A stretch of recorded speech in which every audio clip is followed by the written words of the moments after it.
Paris is well worth a mass. Henry of Navarre, King of France, 1589 to 1610. The year 1453 is a useful starting date for the early modern period in European history. That year, the Turks conquered Constantinople and the Ottoman Empire became a major power.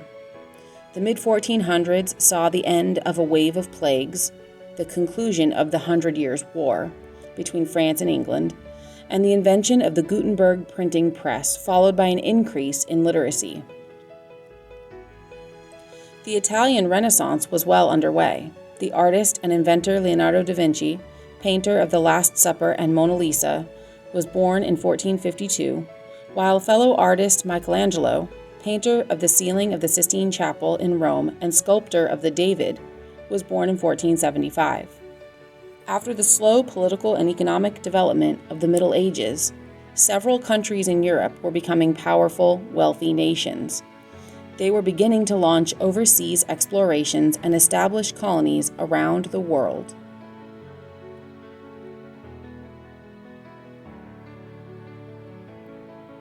Christianity, a dominant force in Western Europe, would split into many factions in the 16th and 17th centuries. The quotation above was attributed to French King Henry IV, often known as Henry of Navarre, after he converted to Catholicism for the sake of solidifying his power. His action demonstrates the willingness of monarchs to think like the politiques, moderates who approached ruling with practicality rather than theology. Henry IV's rule saw increasing emphasis on national sovereignty, which became more and more absolute in France until reaching a high point with Louis XIV, ruling from 1643 to 1715. Henry IV also sanctioned religious toleration of the Huguenots, French Calvinists. The forms of government that developed in this period varied from the absolutism of France to parliamentary government in England.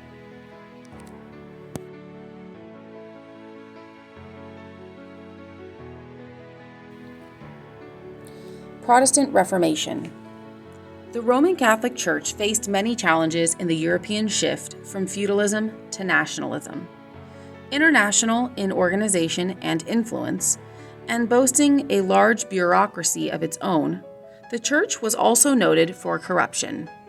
Efforts to curb corruption resulted in numerous church councils and reform movements, such as the Cluniac Reforms, 950 to 1130. However, efforts at reform were unsuccessful. Theological disagreements began to surface as well. John Wycliffe and the Lollards in England in the late 14th century argued that priests were unnecessary for salvation. Wycliffe was vilified for translating parts of the Bible into the English vernacular to make it available to the mass of believers, who neither read nor understood Latin.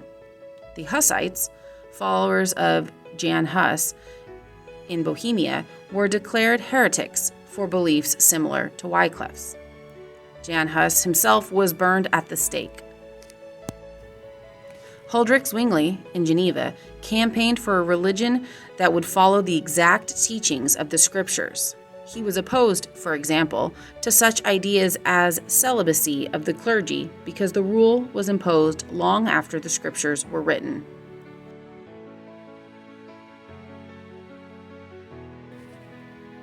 Lutheranism. Martin Luther, a monk in Wittenberg, a German city in the Holy Roman Empire, concluded that several church practices violated biblical teachings. He objected to the sale of indulgences, which granted a person absolution from the punishments for sin, and to simony, the selling of church offices. According to legend, Luther defiantly challenged the church by nailing his charges, the 95 Theses, to a church door. More likely, he probably posted a note calling for a meeting to discuss his cautiously written questions. The church reacted harshly. It and the local political ruler needed the money these practices generated. Luther refused to back down. In January 15, 21, Pope Leo X excommunicated Luther. several German political leaders saw an opportunity to free themselves from the power of the Pope. They sided with Luther. Soon, what had begun as a minor academic debate became a major split in the Roman Catholic Church and the Holy Roman Empire. Luther, who never intended to start his own church, found himself and his followers branded as Lutherans and part of a larger group of protesters known as Protestants.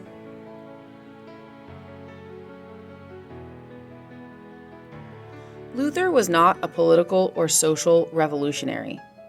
When German peasants rebelled, he did not support them. But his theological ideas had social impact on the clergy as well as on women. Luther taught that women could have direct access to God just as men could. He believed that women had significant roles in the family, particularly teaching their children to read the Bible. However, Protestants generally did not organize convents. As a result, Protestant women did not have the opportunity to become leaders in a vital institution the way Roman Catholic women did. Calvinism. The French theologian John Calvin broke with the church around 1530. In 1536, he authored The Institutes of Christian Religion and helped reform the religious community in Geneva, Switzerland. The elect, those predestined to go to heaven, ran the community, which was based around plain living, simple church buildings, and governance by the elders of the church. Calvin's followers in France were called Huguenots. Other offshoots of Calvinism included the Reformed Church of Scotland, led by John Knox, and the Puritans in England and later in Boston, who wanted to purify the Church of England of Catholic remnants. Historian and sociologist Max Weber pointed out that an important socioeconomic impact of Calvinism is contained in the phrase Protestant work ethic. Calvinists were encouraged to work hard and reinvest their profits. Prosperity ostensibly showed their position among the elect.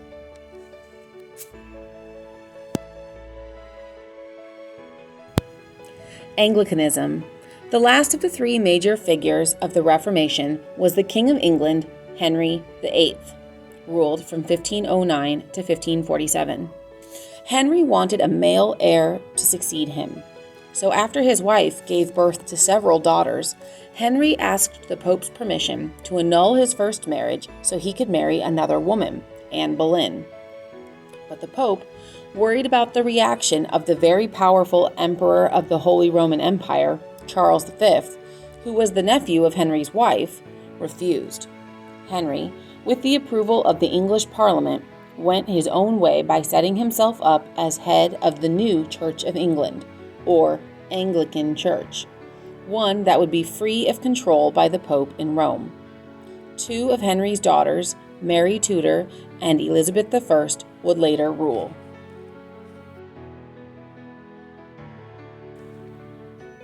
The Counter-Reformation, or Catholic Reformation. The Roman Catholic Church, all-powerful in Europe since the fall of Rome, did not sit quietly by and let the Reformation groups take over. Instead, it embarked on a vigorous counter-reformation to fight against the Protestant attacks. A three-pronged strategy yielded such gains for the Church that it remains the largest Christian denomination in the world. The Church increased the use of the Inquisition, which had been established in the late 12th century to root out and punish non-believers. The Inquisition sometimes allowed the use of torture to achieve its ends. The Jesuits, or Society of Jesus, a religious order founded in 1540 by Ignatius of Loyola, undertook missionary activity in Europe and abroad. The Council of Trent, 1545 to 1563, corrected some of the worst of the Church's abuses and concentrated on reaffirming the rituals, such as marriage and other sacraments, improving the education of priests, and publishing the Index of Prohibited Books, writing that the Church considered dangerous to one's faith if read. The Counter-Reformation was successful in that Catholicism remained predominant in the areas of Western Europe near the Mediterranean Sea. Moreover, later colonies of the European powers often followed the lead of the home country in religion. Therefore, most of the people in the Spanish, Portuguese, and French colonies became Catholic.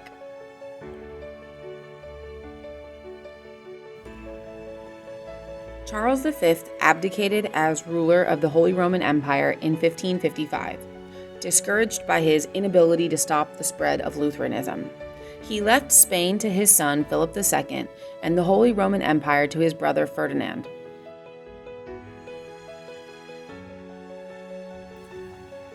Wars of Religion. France.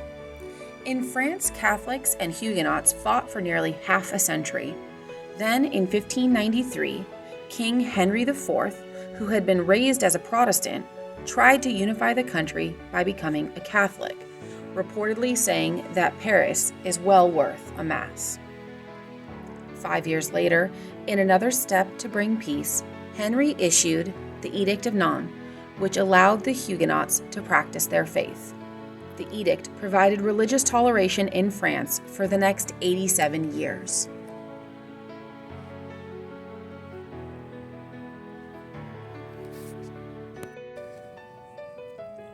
The 30 Years' War.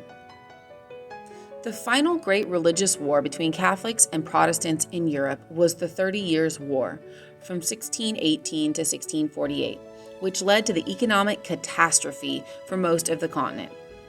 Much of the destruction was caused by troops who were allowed to loot as part of their compensation. The war resulted in widespread famine, starvation, and disease.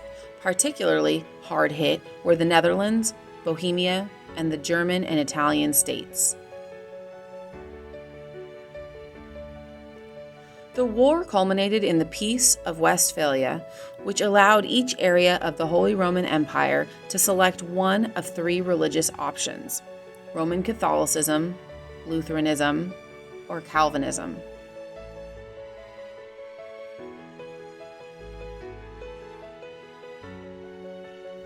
After this settlement, France, Spain, and Italy were predominantly Catholic. Northern Europe was either Lutheran or Calvinist.